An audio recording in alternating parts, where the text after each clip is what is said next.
thing first, we're making our curry soup. We're going to make the stock. And we're going to make a turkey stock instead of a traditional chicken stock or vegetable stock. So what we're going to need is 1 onion.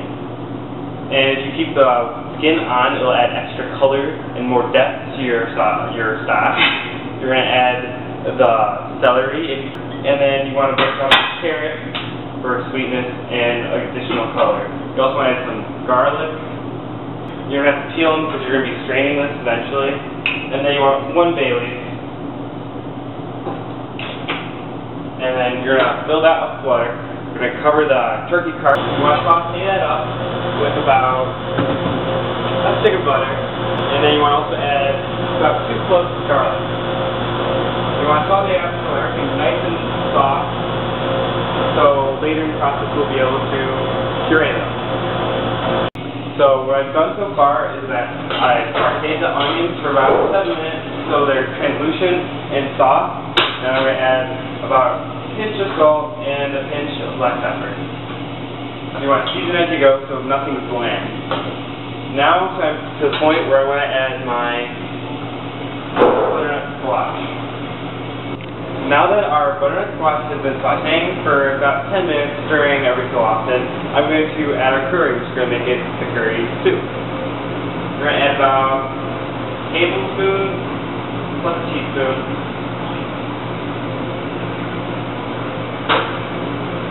Stir that up.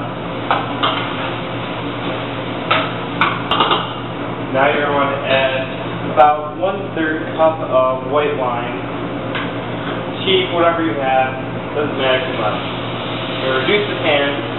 You're going to cook this for an additional 5 minutes.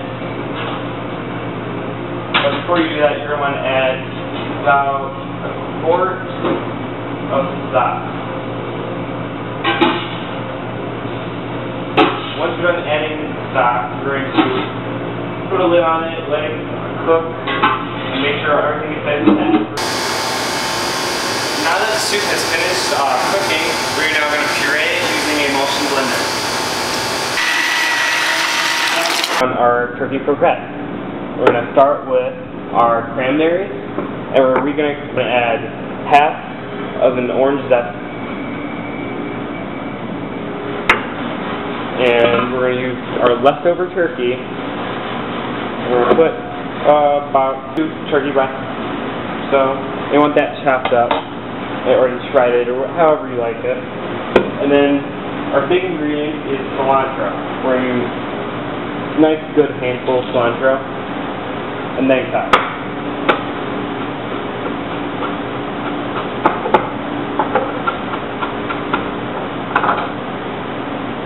Sprinkle that around. Then you want to add about a cup of panko breadcrumbs, Japanese breadcrumbs. And then you want to add mayonnaise. And we got about 3-4 tablespoons. We're just going to want to mix it together. Add our reconstituted cranberries and the juice.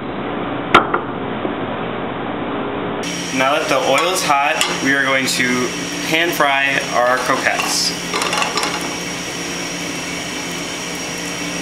First you start off with is 1 clove garlic, and a good nice handful of your cilantro, and as your citrus for the aioli, we're going to be using Japanese yuzu, which is a Japanese citrus fruit. We're going to use about a tablespoon of that. And then we're going to grind this up so it's smooth. Now that the cilantro and garlic is smooth, we're going to add 1 egg. Be sure not to get any of the shell in. We have 1/3 cup of extra virgin olive oil. It's plated. So first we're going to get this bowl and we're going to put the soup with some coconut milk. Creamy, like so. Then we're going to plate our cucumber salad. And crisscross it like a log cabin. Some carrots, some salt, and some pickled ginger. Right on top. And then now we're going to plate our... We plate our aioli under our croquettes. We're going to place our croquettes on top. In between, a little frisee in the center. Another drizzle.